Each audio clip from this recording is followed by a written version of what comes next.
um novo percurso, um novo caminho para nossas vidas. Eu irei detalhar, eu não irei pregar.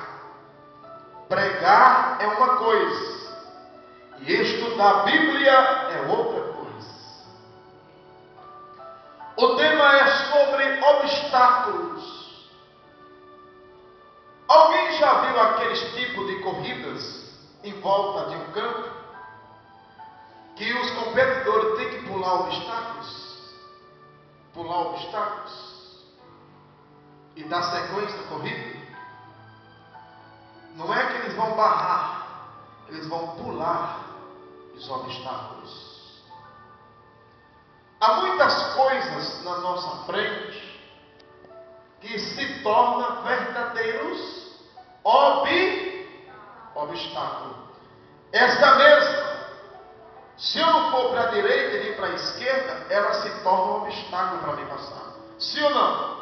Sim ou não? Ela é um obstáculo. Porque eu não estou vendo nem a direita e nem a esquerda. Só estou vendo esse caminho aqui.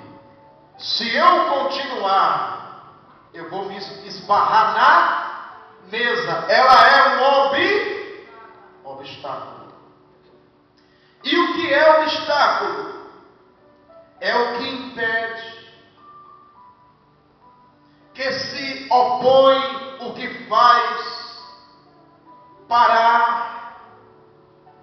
Quantas pessoas que pararam em meio ao obstáculo não tiveram força para transpor, vencer, e por conta disso estão neutralizados e sem força. E eu pergunto: é momento de parar? Eu pergunto, é momento de não buscar a Deus? Se a Bíblia diz: buscai ao Senhor enquanto pode achar, invocai-o enquanto está perto.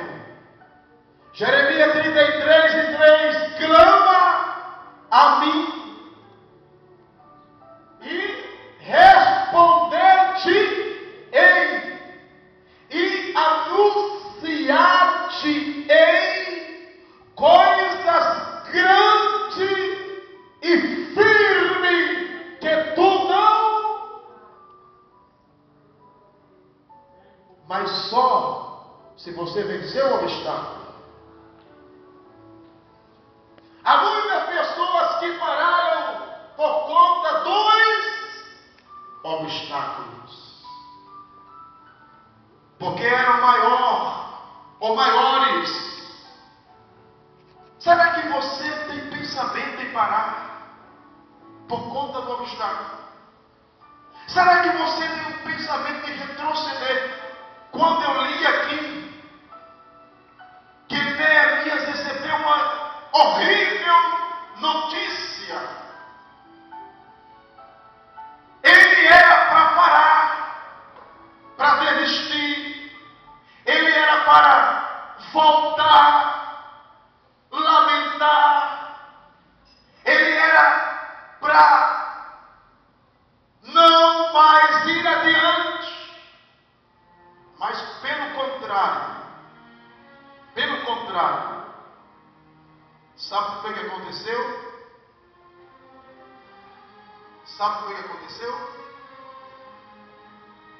Ele recebeu forças.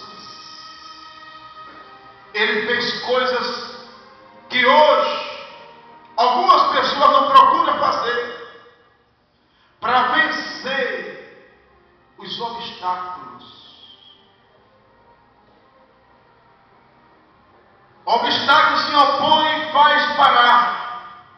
O que resiste ou serve de resistência a uma força. Oposição, dificuldade, resistência, impedimento, barreira e embaraço. Tudo isso é obstáculos. Aí o tema da nossa conversa é: vencendo-os e conquistando-a, mas primeiro você tem que vencer. Ei, você conhece alguém que parou? Conhece? Que parou? E quando você teve contato com essa pessoa, o que foi que ela disse? Ah, eu saí de lá, eu parei, porque uma pessoa não gosta de mim. Eu saí de lá porque ninguém me vê. Eu saí de lá porque ninguém me aceita. Eu saí de lá porque eu não tenho oportunidade. São obstáculos que a pessoa enxergou até o que não devia. Eu saí de lá porque quando eu entro na igreja eu percebo que alguém fala assim: chegou ela ou chegou ele, isso me incomoda. Eu saí de lá. Ei, aonde tiver gente, tem complicação. Ninguém é perfeito. Hebreus 12:2. A gente devemos olhar para quem? Amém, irmãos? Nós devemos olhar para quem? Para Jesus. Pois bem, eu quero falar com vocês sobre Neemias. Neemias, ele era copeiro do rei. Copeiro significa ajudante do rei, geralmente chamado de mordomo da casa, administrador dos bens de uma casa. Os copeiros serviam o vinho na mão do rei. Frequentemente, e aconselhava o rei.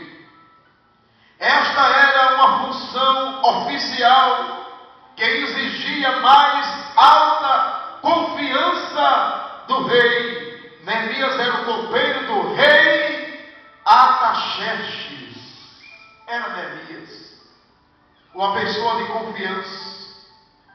Tudo que chegava para o rei, sabe quem era que provava antes?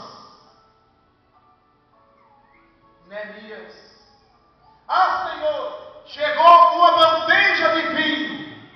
O rei nem se levantava, nem estendia as mãos. Quem provava era Neemias. Depois que Neemias provava, rei, está aqui, meu Senhor. Chegou frango assado do rei. Neemias provava. Depois que Neemias degustava, sabe por quê? Porque algumas pessoas revoltadas com o rei poderiam colocar veneno, envenenar o rei, ou alguma coisa para destruir o rei. Então, quem era que provava? Neemias. Neemias era a pessoa da confiança. Irmãos, confiança se conquista, não se impõe. Tem gente que quer ganhar a confiança das pessoas se impondo, obrigando